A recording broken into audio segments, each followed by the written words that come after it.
Tak sme radi, že sme opäť po roku v Košiciach. Organizátor si pre nás pripravil ťažké skúšky. Včerajší deň, prvý deň závodu, sme ešte do obedu absolvovali shakedown.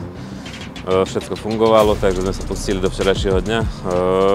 Dostali sme na jednej rýchlostke defekt, sme došli na disku, ale na ostatných rýchlostkách to bolo celkom fajn, až na tie vysoké teploty v aute, ktoré proste boli už nad naše sily a večer sme boli radi, že to máme za sebou úspešne.